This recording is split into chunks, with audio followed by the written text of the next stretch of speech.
It's time for What's Hot. This is where we talk about the stories that have everybody talking. And today we're joined by Klein from Boelter+Lincoln, plus Jeff Wagner is back with us. A cheese sandwich gets a 2-year-old girl suspended from daycare in Canada. Her father was called to pick up his daughter. The daycare has a very strict policy about no outside food to protect students and teachers with food allergies. So the question is, should the toddler have been suspended? You know, earlier this week, we talked about the child that got suspended from school for the level 2 look-alike firearm violation. And I always wondered what that was. Well, this was the level 2 look-alike firearm violation. This is the same sort of thing. The girl is 2 years old. Right. And apparently, she's in the car. She grabs this baggie with a cheese sandwich in it. She puts it in her Hello Kitty backpack or whatever. Dad doesn't even know she has it, and they suspend her. Come on. I understand rules are rules, but did I mention she's 2 years old?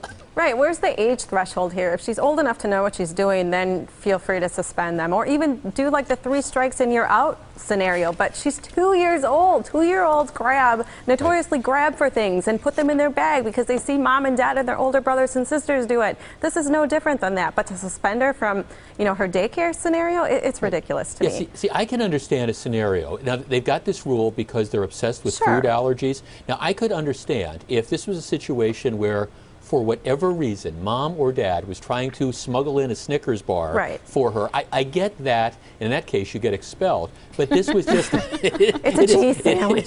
Right. It's a cheese sandwich. It's a 2-year-old. And, Dad didn't know. I mean, if anything, maybe this reflects on Dad's parenting because he didn't do a strip search of the kid to determine whether or not she had the... But come on. I'm worried about what happens if 18-month-old Susie has a pocket full of Cheerios that she comes in with. Does she get bounced, too, for smuggling in breakfast cereal? Well, according to their rules, then the kid should also be suspended, it's even Canada. at 18 months old. Let's just preface all this by saying this is Canada, by the way. But this could happen here. See, that's why this is a larger issue because, again, you've got this rules are rules mentality that's out there. I mean, it's sort of like, again, you suspend people because you've got an anti-drug policy and somebody brings aspirin and they get tossed out.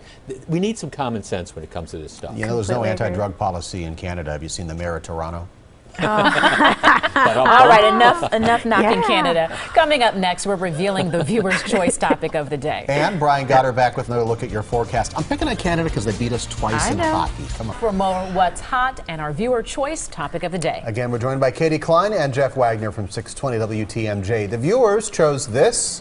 The city of Milwaukee offering money to businesses that install police-monitored cameras.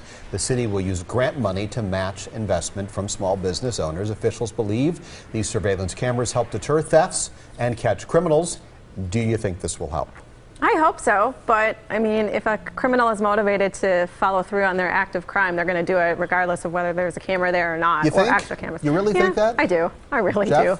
Well, I do think it deters crime, number one, because if you look, I go back to the old days in another life where I used to prosecute bank robbers, and bank robbers went out of their way to try to find some of the credit unions or some of the savings and loans or the little banks that back in the day didn't have the security cameras. So I think some of them are mindful of that, some of them are just stupid, and it's not going to affect them. The other thing, though, it makes it easier for is it makes it easier to prosecute cases. It makes it easier to catch the bad guys because, we put it up on television. Here's the person that robbed so-and-so convenience store. If you see him, call the cops. That's the deterrent, too, I think. I also like that the residents of the area will feel a little bit safer, too. At least I would hope they would, because not every community has an opportunity like this. So as long as they're feeling safe and it does help to reduce the crime, then it's money well spent and an initiative well executed. And I'd like to see it expanded. I mean, frankly, I'd like to see, look, the truth is, we do have privacy interests, but from these public spaces, I'd like to see surveillance cameras over all sorts of stuff. I think it just would make us all safer. All right. Well, let's go to our lightning round. Facebook announced this week that it will delete posts offering to buy or sell guns without background checks. Last year, the social media site started letting teens share their posts publicly. Do you think Facebook policies are making much of a difference here?